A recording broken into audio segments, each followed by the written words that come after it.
All right, so I'm here with Kevin Payne, and what an incredible story, and that's why I'm really looking forward to this conversation. We're digging into. I talk a lot about who are you becoming, and the second question is who are you helping people around you to become. And right now we're digging into developing courage. And Kevin's story, and really, I think a lot of your life, Kevin, is about that. Is about having courage to change things, having courage to do things maybe you've never done before, but thought about doing. So can you tell us a little about your background? Well, yeah, thank you for having me here. I truly appreciate it. Yeah, I didn't start out my life to be doing that, but we work with what we got. So in my case, there are probably three quick things that people ought to know about me. One is my doctorate's in sociology and psychology. I've spent my life studying people and specifically studying why some people succeed or fail under difficult, distressing circumstances. Wow. So then when my second point that is relevant occurred, that became personally relevant to me as well. So that second point is I live with multiple sclerosis. And I first became symptomatic in 1989 in college, and they didn't get me diagnosed correctly. And that is not unusual for MS at all. And we might get into some of this stuff as we go along, but that led to kind of a comedy of medical issues through a number of years. And then in 2002, I woke up one morning, I couldn't feel my left leg below my knee, and that cascaded another set of issues. And finally, I was diagnosed with MS. So that's the second thing. The third thing is that I am an enthusiastic sky junkie. I love flinging my body to earth from airplanes. That's amazing. That's so between 1989 and 2000, it sounds like it was after 2002 that you were diagnosed. Yes. What did you think was going? Did you have some idea or? No, not at all. And I was a typically clueless young man who was living with his illusion of invulnerability. And so it didn't really occur. It didn't really occur to me that there was something chronic going on. I just had these weird phases where and it would be everything from my balance would start going wonky, and I would feel really fatigued, and I would get really down and depressed, and then those things would go away. Wow. And then they would come back. And I always lived with one thing that was persistent from 89 all the way to this day is that I always itch. And that doesn't seem like a weird thing, but paresthesias or feelings that are not actually there are really common with MS. And for me, that mostly manifests as I always itch all over my body. Now, you know how infuriating that can be. So I always itch, and there's nothing I can do about it. I can't scratch it and do anything because it's nerve damage. It doesn't. So I just got used to it. And sometimes it gets worse. It feels like electric shocks in my body. But yeah, I'm always itching.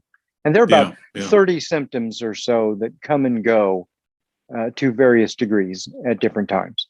Wow. And you said sky junkie. I look on your website. You have a few websites, but one of them is Your Life Lived Well. Is that your kind of go-to spot? Or yeah, that is the go-to professional site. That's where everything I do is all brought under Your Life Lived Well. So that's book, podcasts, seminars, all that stuff. Right, and I saw that people can download. I think is it 100 pages at the beginning of your. That's great. But so the sky junkie piece of your life. Have you always jumped out of planes, or is that, did you decide to do that recently? Well, to make the long story short, it was a childhood dream. I became fascinated with skydiving in the 70s as a kid. And you know how it was. And it was the Apollo era, and Hmm. everybody was fascinated with everything up in the sky. And I saw a skydiver with what was then a brand new ram air parachute.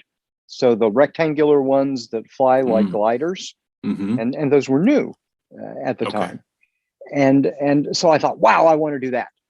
So flash forward to the 90s, I'm in grad school, I'm working on my doctorate. I decide I've waited too long, I want to try this. So I Hmm. found a drop zone, did the training. Back then, tandem skydivings weren't yet a thing. So they'd been invented in the 80s, but most of the time how they start now is you strap yourself onto somebody who actually knows what they're doing and you Hmm. go out as a passenger. But Okay. that wasn't a thing because it didn't become common until the 2000s. So for my Hmm. first jumps, I did the training, I strapped on a parachute, I flung out of a plane and had to land myself. And I never knew that. So your first few jumps were you, yeah, yeah. completely you. And that was that. If you wanted to do it, you really wanted to do it. You. That's I know a lot of people. I've actually never jumped out of a plane. I've hang glided, Mm-hmm. um, Yeah. which I absolutely love, and I did lessons, and then I got to go up a couple thousand feet and do it, but Mm-hmm. did it off the sand dunes in Kitty Hawk, and Oh, nice. oh yeah, yeah, yeah. And the first time you run into the wind, there's that confronting fear, right? And we're talking about Mm-hmm. how do you build courage consistently, but also how do you build it in the moment? And that first Right. time, a lot of people have this dream of doing something, but how did you Mm-hmm. have the courage to do the first jump or to get started in that process? Well, remember, this is the 90s, and I'm still a young man that's living with my illusion of invulnerability, right? Okay. Yes. so I did that, and I got a handful of jumps in, and it turns out that becoming a skydiver is Mm, it's not a hobby, it's a lifestyle choice. It mm, demands a lot of time and a lot of effort because you've got to learn to pilot your body in free okay. fall and also pilot the canopy, then get yourself to the ground. So Hmm. there's actually a lot to it.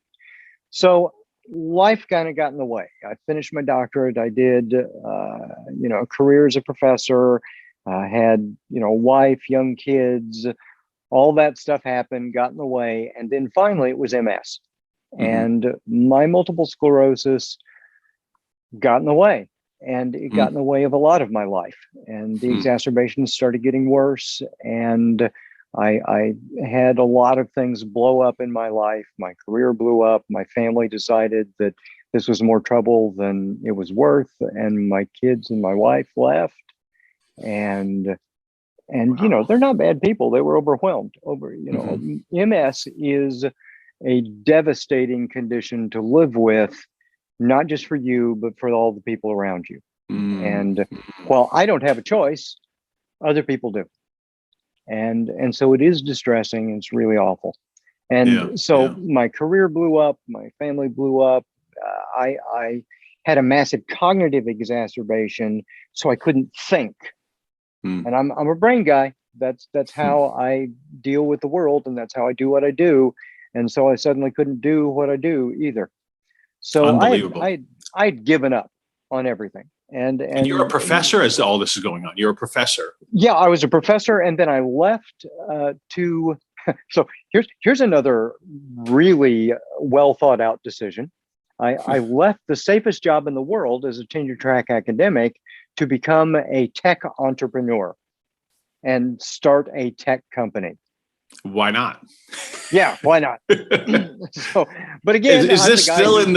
in the vulnerable? I mean, the invulnerable phase of your life. It sounds like it No, might be. this was when I was maybe old enough to know better. So I'm in my mid 30s at this point, but I had gone through MS, and I was actually at a good place with my MS. Hmm. And my then wife, my family's still together at this point, and she had just gone through a near brush with death with cancer, and we had Mm, gotten her through that. yeah. And so now it was like things were starting to look good, and I thought, okay, now we can take this chance and I can do this tech company that I've been wanting to do for a long time. So I jumped. And shortly after that, my MS came back with a vengeance, and I couldn't think, and it was a Yeah. right frontal temporal exacerbation. That means higher cognitive functions. It means parsing social signals, emotional control, all that kind of stuff. I mean, I was. And is this a So, jump you made with a lot of confidence when you did it, or not as much yeah, much confidence? yeah, at the Okay, time, because okay. it was You a thought this will work. technology that I'll make yeah, this that work. had come out of my research that I'd been doing for many years, and I'd put together a good team and Right, everything. right, But right. it was still my vision that was coming out of my head, and suddenly when my head stopped working, that was like the crucial thing that needed to work, and it didn't. So everything kind of fell apart. Yeah. So yeah. we go through all this. My everything had exploded. After 3 weeks after my son left, my dog even died traumatically in front of me. I mean, so I had literally nothing to hang on to in my life. I'd given up. And one of the things that my son had said to me was, "Dad, you really suck at doing things for yourself." Wow. And this is before he leaves? Yeah. And this was shortly before that. He's about 14 or so at the time. And it sticks with you. It sticks with you. And it stuck with me because, on the one hand, that's kind of a cheeky, funny thing for teenagers to say. But on the other hand, it's soul crushing because no dad wants to hear that from his son. No. But I knew he was right, because I had lost track of myself in the push of trying to, get his mother through everything and the business off the ground. And I was pushing off self-care, and you can only do that for so long. And I'd done it too long. So I'm at the end of my rope. I think I can't see a path from where I am now to a life I'm interested in living. And, he said that, and I thought, I'm going to give myself one more chance to do something just for myself, something that I had not done in over 10 years. I had not done anything just for myself. And I said, I want to reclaim that dream of being a skydiver, of being a legit skydiver. All the license, professional rating, Yeah. And you had jumped only a few times before. I had 13 jumps before 13. I came okay. back. Okay. Yeah, okay. I had 13 So not jumps nothing, but not, you weren't a master, right? Yeah, I was far from a master. Yeah. Hadn't even gotten my first license yet, but I had enough experience that I knew what I was going to be in for. Okay, you had an idea, but the world is falling apart, and your world is falling apart. Your family has all left, and the MS is still flaring up, and the business is not going well. Yeah. So all of that stuff is, and fortunately, I have a valuable skill set, so I was able to craft a place for me as a consultant, doing data science consulting and that sort of thing, and so I was able, the consultant life is like feast or famine, but at least there was an occasional feast. Right. So you're making a living, but everything else feels wrong. Feels like you're not right. You're not probably thinking you can tackle the world at this point.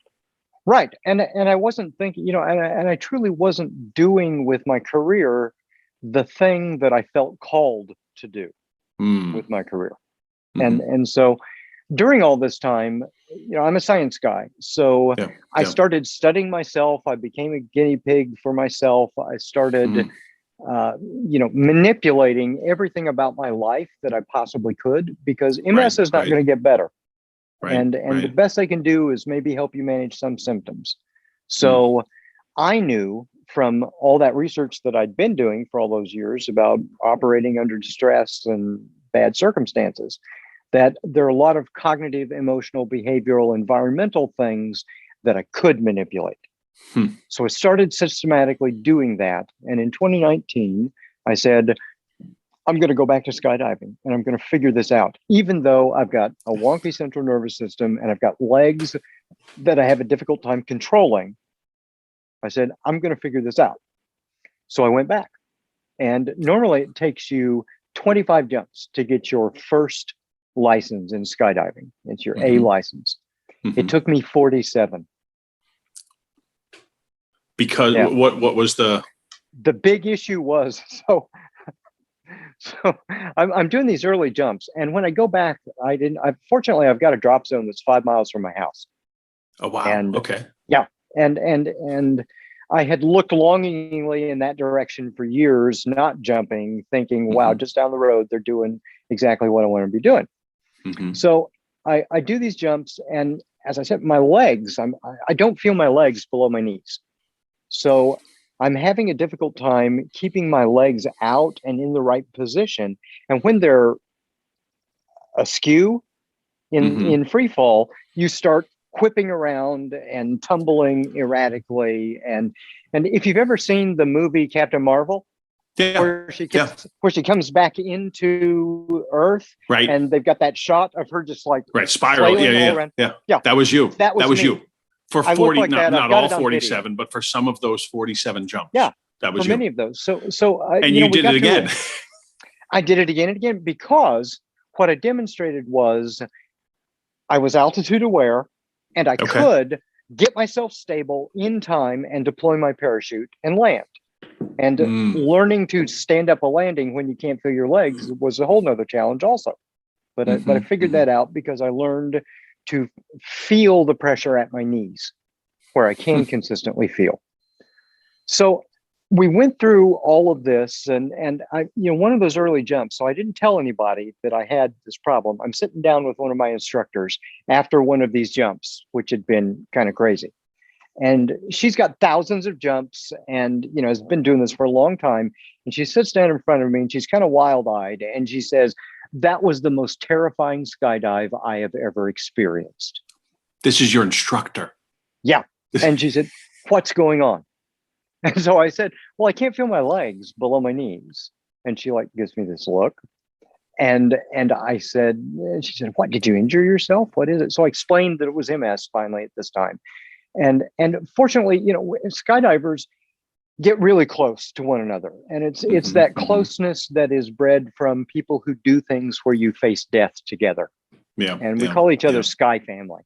So everybody banded together around me and helped me out. And we did a lot of extra work in the vertical wind tunnels, where somebody could be right there and hold my legs in the position. I could really understand whatever signals my body was giving me so that I could do it. So after 47 jumps, I got my A license, and then I got my B license, and I logged about 140 jumps that year. And then in 2020, I set myself a bigger goal. I said, I'm going to be a legit skydiver. And that means getting past 500 jumps. That's where you're eligible for all your license, professional ratings, all that stuff. So, I said what that meant was I was going to have to do 300, more than one jump a day for a year in 2020 to get there. Yeah. And you're still consulting at this point, I guess, right? You're still feast or famine, kind of like to pay for the jumps, because I don't think it's an inexpensive. It's not cheap. It's not cheap. No. It was, and all the gear and everything that. It's so yeah, I'm doing that, and I managed to log 370 jumps that year, and in 2020, last 2020, year, yeah. While everybody else was holed up during the pandemic, I was jumping out of airplanes. And you're jumping out of planes all the time, right? And still, sometimes you with the feeling in your legs with the MS, you have control challenges, I would imagine. Yes. Yeah. But I learned how to figure it out. But you said, okay, I'm going to land. I'm going to get to the ground, and right. And so, but for me, and this is the key point for your topic in this podcast, I had become afraid of my own body. The thing that I feared the most in the world was my body. And I had this thing that I couldn't get away from that, was terrifying, because MS is something that has left me cognitively bereft. It has left me paralyzed on the floor. It has left me, all those 30 symptoms that we're dealing with all the time. Yeah. And what I knew was, every time you jump out of an airplane, you trigger your acute stress response. Because there's nothing normal or rational about jumping out of an airplane. And your little primal brain is in the back of your head screaming, "Ah, not again." This is insane. Yeah. So Even after 100, even after a few hundred, even after 500 jumps. Yeah. You have to learn how to reframe it, because what you have to do is you have to learn that it's not a fear response. It's not a fight or flight response. And there are really actually 8 or 9 F's going on there. There's like freeze and front and faint and all kinds of other things. But it is a challenge response. Yeah. It's your system arousing itself to gear you up for an immediate acute challenge. Right. So so you're saying it's there for a reason, but it doesn't necessarily mean don't do, and just, don't give into it necessarily. Right. Right. Exactly. It's about reframing what it is. So every time I jump out of an airplane, it's usually 14,000 feet. At 14,000 feet, when I leave the airplane, my life expectancy is now 82 seconds. In 82 seconds, I will impact the ground unless I do something really right. So a little voice inside my head always says 82 seconds. Every single time you jump out of the plane, or every single time I jump 82 out. seconds. I've got 82 seconds. Because now this is this, and you are focused in this moment. It is such a precious gift, because we live in this nattering, distracting world. And for that time, you are absolutely focused on living that moment. And then when we get to, so you've seen the cover of my book. Oh, absolutely. That's me. That's you. Me about ready to deploy my parachute. And what you see, it took us 8 jumps over 6 months, over 6 weeks to get to that particular shot. Because I knew exactly what I wanted. Because that cover tells the story of the book. I've got my hands up to my forehead like this. I'm about to sweep them out in a broad gesture. And every skydiver knows this. It's called the wave off. And the wave off is that point in a skydive. So at 5,000 feet, now my life expectancy is 27 seconds. At 27 seconds there, I am saying to everyone in my airspace, I'm warning them, I am about to take action to save myself. And when people pick up this book, I want them to know that even though they feel completely out of control, like their life is in free fall because of their chronic illness, they are now taking action to save ourselves. How often does life give us an opportunity to actively save ourselves? And that is a profound gift. And it's a profound source of confidence that I was able to leverage into the rest of my life. Right. There's so many points that you make that I absolutely love. I mean, going back earlier to where you were saying, I knew I wasn't living the life I was supposed to live. Right.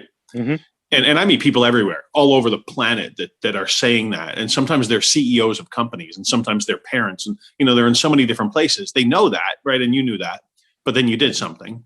Right. And then the second thing you said is it was right in your backyard. It was 5 miles. Did you say? Yeah, 5 miles. Yeah. And I'm blown away how often, my life too, but there's something right nearby that is a gift, that is so much closer to your passions and your talents and your unique abilities. And then you said you had Sky Family, right? Right. What is that worth? You want more confidence, get around somebody who's a Sky Family, right? Yeah, someone exactly. Because we are people who go out and, when you're skydiving together, we're doing formations where sometimes we're free flying together, where you're like sitting in the sky or doing head down or, all kinds of crazy acrobatic things. And you have to trust everybody completely when you do this, because if you are out of control, you can smack into somebody else, and we call it meat missiling. And you can meat missile somebody, and you can kill both of you. If you do that. So you have to trust the people you jump with. Amazing. And that is a deep, deep connection. I'd love to say I like all of your expressions, but I keep thinking about this. Was it 82 seconds, 27 seconds, and then meat missiling? I don't. As you were talking about the 82 second reality check, if you will, I was thinking about a lot of my audience, they need courage, but not necessarily to jump out of a plane, but to have a really tough conversation with someone. Yeah. You know, or to look in the mirror and say, you know what, that's not working. You got to do, you know, you're from a health perspective or from a finance perspective or whatever. And in a way, I think there's a massive parallel, right? No, it's exactly like saying the same thing. And this is like chapters 2 through 5 of my book, and it's what I call it is the edge. The edge. And we have edges around us every day. They're not just physical, they're cognitive, they're emotional, they're social, they're operational. And the edge, from an experience perspective, phenomenally, it's the same thing. Yeah. So for me, you know, it may be a really dramatic edge jumping out of an airplane all the time, but I have really small edges too. Some days, you know, I get up in the morning and my hands aren't working well, and it's difficult for me to get the meds into my mouth. Right. Okay. And that's still an edge because it's at the limit of what my capacity to deliver is in that moment. And so behaviorally, cognitively, it's the same thing to overcome any of those edges. Right. It sounds to me like you're telling the world something we should know, but we very often are running the complete opposite way. Yes. You know, I feel uncomfortable, therefore run back to, you know, and you're saying the fear is there for a reason. You know, the fear is there to give you, I loved what you said, you jump out and there is this focusing of no, don't let that distract you. Don't let that. It's, you know, going back to what I said about, I know so many parents who they need to have a tough conversation with one of their kids, let's say, you know, or a person in sales that needs to ask a tough question, you know, or ask for the order, or, you know, ask to renegotiate something.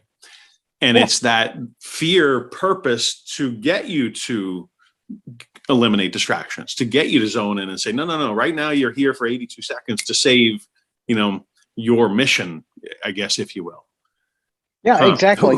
And what people have to understand is that the best human experiences and the worst human experiences are separated by a hair's breadth at the edge. There is good stress, eustress, and there's bad stress, distress, and they're right there next to each other. And if you pull yourself back from the possibility of the bad experience, you will never get the best experiences either. I love it. So what's somebody's next step from hearing you and saying, I love what this guy's talking about? Should they visit you online? Should they get your book? Yeah. Is your book more for people? Certainly go to yourlifelivedwell.co and there's my podcast, which is all about, it's an educational podcast. So it's helping people deal with those non-medical aspects of either living with their own diagnosis or supporting others with their diagnoses, or health and wellness professionals. You know, there are links to the seminars and the webinars and the things that I do, and to the book and anything else that's coming out under that brand. So that would be. And then you speak step. as well. You speak as well. You speak. Okay. And is it to corporate audiences? Is it to parenting groups? Who do you speak to? All over. Because one of the things that people, we think of healthy and ill as opposites. Yeah. But over half of all Americans now live with a chronic health condition. 18% of us now live with 5 or more chronic diagnoses. It's mind-boggling. So if you don't have one, you care about somebody who does. Yeah. And it is normal. And more of us need to understand that it's normal and that you can still function, you can still do things. Yes, we've got real limitations that we have to creatively work around, or become more humble in ourselves and grow in different ways. Be willing to fail, embrace that failure. I failed a lot on my way to becoming a skydiver. And I had to put myself in the position of humility again. to do that, because I last couple of decades, I'd always been the expert everywhere I went. And I needed to relearn that beginner's mindset. Yeah. I love that. This has been phenomenal. So your book, everyone listening or watching, your book is for either them or someone they know, it sounds like. Yeah. And probably both, because it's, I don't know that I'm in that group that's living with something chronic, but as you're talking, I'm thinking at some point I probably will. And I certainly know people who are. If you live long enough, you will. And the subtitle of the book is The Science of Crafting a Good Life Under Chronic Distress, Pain, and Illness. So, wow. Yeah. There's so many things that are shared, so many strategies that are shared over that. The key is living with a bad thing that you can't get away from. And how do you still craft a good life? Yeah, I love that. The one last thought, well, two last thoughts. One, can someone parachute with you? Can someone jump out of a plane with you if they wanted to? Yeah, I mean, I'm not a tandem instructor. I don't have any desire to ever strap other humans to me, but I can. But they could come to where you are. Well, no, I can certainly do what's called chasing a tandem. Oh, wow. So somebody comes out, and they do the tandem instructor, and I come out and I chase after them, and I go right in front of them, like funny faces at them and that sort of thing. That sounds like a lot of fun. I love the picture on your website of you making a pretty interesting face, and I thought that's probably what you were doing. You were chasing somebody. I love that. And then my last question is this, and then we've got to wrap up. But I would love to have you on again. I think this conversation we could definitely continue. But I love to say that courage is contagious. Have you found that? You jump out of a plane and then it feeds into courage and other aspects of your life? Most definitely. And that is and that was the thing that I know the research says that. And I knew that I needed that, because I had actually written this book once and it was very dry. And so I wrote the manuscript and I sent it out to some people, and it was very sciencey. And because that's where I'm comfortable. Sure. And there wasn't a lot of my own story in it. And everybody said, this has got to have your own story. But I was not yet the man who could share the depths and the darkness of my own story. And I had to go through skydiving so that I could become that man and rewrite that book, so that now it's more like, 1/3 story, 2/3 science. But it's much more accessible because it doesn't read like I'm talking at someone. I'm talking with them, and I'm leading with, here's my tragedy and here's what I was able to do with it. That's beautiful. And Kevin, it sounds like you're not done becoming. You're not done on that journey. No, not at all. Yeah, I love it. When I'm dead, I will be done becoming. Well, I want to thank you so much. Kevin Payne, yourlifelivedwell.co. And thank you. It's been such a pleasure. You challenged me in this conversation, and I deeply appreciate that. Thank you. I really appreciate it, Jonathan. Thank you so much.